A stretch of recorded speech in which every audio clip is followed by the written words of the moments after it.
बातमीचे प्रायोजक आहेत Iqbal fashion, बेगमपेठ market, Solapur. बहिणीला फोनवर का बोलतो या कारणावरून धारदार शस्त्राने मारहाण केल्याची घटना मंद्रुप येथे घडली आहे। या प्रकरणी मळसिद्ध मधुकर ख्याडे यांनी मंद्रुप पोलिसात तक्रार दिली असून त्या तक्रारीवरून प्रमोद विठ्ठल जोडमोटे याच्यावर गुन्हा दाखल करण्यात आला आहे। कशासाठी मारलेत? काय ते पोरीचं काय लेपड होतं माहित नाही, खरं लय लेकराला तसं अडवून बोलून घेऊन मारले त्याने, लय मारले। म्हणजे ते पोरगीचे भाऊ वगैरे भाऊ, वडील सगळं मिळून ते आई सगळंच सगळं मिळून लेकराला म्हणजे बोलून पोरीचे भाऊ, त्यांचे नातेवाईक वगैरे. त्यांचा पाहुण्या तुमचा सगळ्याला पोरगा आहेत का? हा, काय वय तुझं? 25 आहे। 25 वगैरे कशा कशाने मारलेत? तलवारनं तलवारीनं, झंब्यानं मारले। अच्छा, तुमचे मुलाची कशी आहे स्थिती? कशी आहे? सध्याच काय नाही घोषणा कंडिशन नाही. हं. किती जण मिळून मारलेत? 10 जण 8-10 जण मिळून मारले तर लय जण आले त्यांनी। तर काय मागणी काय? मग त्याला मला काय काय- तर करा की त्याला- मग माझ्या लेकरला असं झालं तर आम्ही कसं सोडायचं सांगा परत। आयसीयू मध्ये आहेत का ते? ऐशी मध्ये 3 बोलत दिवस नाही काय? बोलत नाही, एकदा बी बोलला नाही। आमचा मधुकर मळसिद्धी ख्याडे मंद्रुप राहायला। काय झालं होतं नेमकं घटना? घटना काय नाही, त्यांनी काय त्यांचं काय घरातले काय नाही, फोनवर बोलवलंय हा. तर शेतातनं बोलवून घेऊन मारलं। कुठं मारलेत नेमकं? ते मंद्रुप सोडून 1 किलोमीटरवर कशाने मारलेत?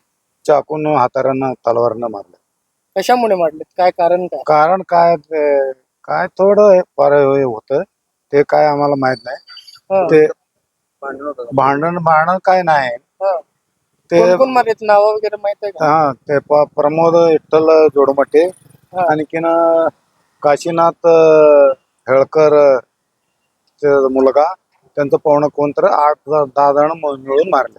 हा.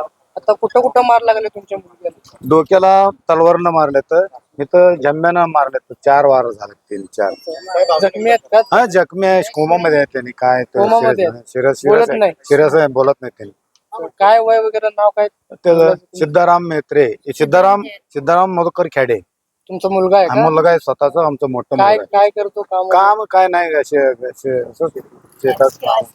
हा. किती तारखेला झाली? 11 तारखेला रात्री 12 वाजता।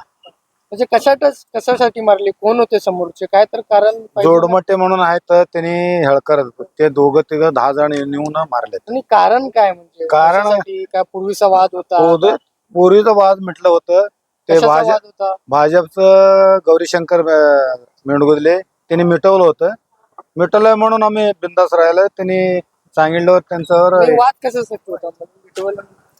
ते काय पोरीचं काय तर लेपडा होतं, ते सोडलं हा. म्हणून हे करणं। म्हणजे काय तर प्रेम हा, प्रकरण वगैरे? त्याचं काय झालंय त्याला काय नाही। हा. गौरीशंकर मेंढगुदले, आणखी रेवणसिद्ध मेंढगुदले संपादक काय तर आहे, त्यांनी येऊन सांगितलंय आता काय करू नका, आम्ही सगळं मिटवून टाकतो, तुम्ही बिंदास राहा म्हणून सांगितलंय। हा. आम्ही बिंदास आहोत, त्यामुळं त्यांनी येऊन ते फोन करून एकटा बोलवलंय, ते काय त्याचं नाव शेखर मैनाळे, हा. हा. आमच्या मुला साप निघितलं ये म्हणून बोलून घेऊन मारले। त्यांनी शरप मित्र आहे, हा. ते नाव सांगून त्यांना बोलून मारले 7-8 जण। आता तुमची काय मागणी? काय तुमची? काय मागणी नाही, त्यांच्यावर FR व्हायला पाहिजे, त्यांना अटक व्हायला पाहिजे, एवढंच आमचं मागणी आहे। माझ्या भावाला परवा दिवशी रात्री 11 तारखेला 11 साडे11च्या सुमारास अटक, म्हणजे मुलांनी वाट्यात जाताना अडवून मारहाण केली, त्यासोबत मारहाण केली। एक 5-6 जण होते वाटतं। प्रमोद जोडमटे तो आहे ना, त्याचं नाव सांगितलं भावानी मला। तेव्हा मी तिथं झालं ना सगळं, भावाला घेऊन आल्यानंतर भावानी मला नाव सांगितलं।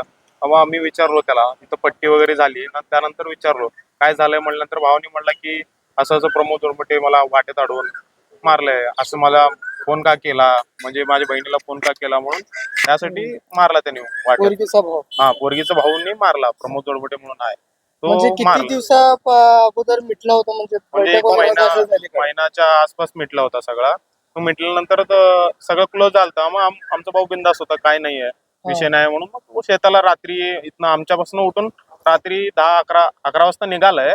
मग वाटेत त्याला अडवून मारहाण केली, तर मग त्यानंतर मारहाण झाल्यानंतर तो भाऊ उठला तिथनं. ते लोक साईडचे लोक आहेत ना, ते वरडावरडा केल्यानंतर ते पळून गेलेत लोक. पळून गेल्यानंतर मग माझा भाऊ उठून डोक्याला वगैरे बांधून गाडीवरती पुढे आलंय. पुढे आल्यानंतर त्याला कंट्रोल झालं नाही. रक्त लय गळत होता. तिथं पूर्ण 10 टाक्या पडलेत त्याला. रक्त लय गळत होता. मग पुढे येऊन पडला. मग माझा मित्र तिथनं वाट्यात लोक गोळा झालते. माझा मित्र तिकडे चालला होता, वाट्याला शेताला चालला होता. त्याने मला फोन करून सांगितलं असं की तुझा भाऊ इथं पडलाय. मग मी गेलो. मग तोपर्यंत लोकांनी अँब्युलन्स बोलवून घेतला होता.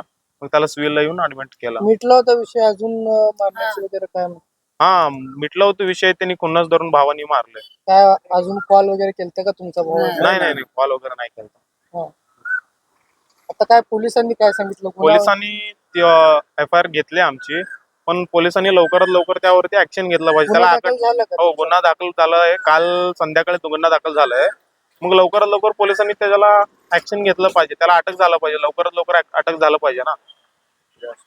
हा, हो. जे असेल ते पोलिसांनी लवकरात लवकर अटक केलं पाहिजे. तुम्हाला पाहिजे एक उत्तम विवाह कलेक्शनचा अनुभव? सोलापूरमध्ये एकाच ठिकाणी सर्व काही मिळायला हवंय? आमच्या इक्बाल फॅशन मध्ये मिळतंय तुमच्या विवाहासाठी सर्व काही. लेहंगा, साडी, मटेरियल, रेडीमेड आणि मुलांसाठी स्पेशल वेअर. प्रत्येक गोष्टीत दिली आहे खास सजावट, आकर्षक डिझाईन्स आणि दर्जा, आश्चर्यकारक डिझाईन्स आणि कस्टमायझेशन सह तुमच्या लग्नाचा दिवस खास बनवा. आणि हो, आमचं मोठं कलेक्शन तुमच्या सर्व गरजा पूर्ण करेल. आकर्षक रंग आणि स्टायलिश डिझाईन्स फक्त इक्बाल फॅशन मध्ये. इक्बाल फॅशन सोलापूरचं अग्रगण्य विवाहासाठीच्या कलेक्शनसाठी आणि तुमच्या सुंदर दिवशी आणा इक्बाल फॅशनचा स्पर्श. मग आताच भेट द्या इक्बाल फॅशनला. आमचा पत्ता बेगमपेठ मार्केट, सोलापूर.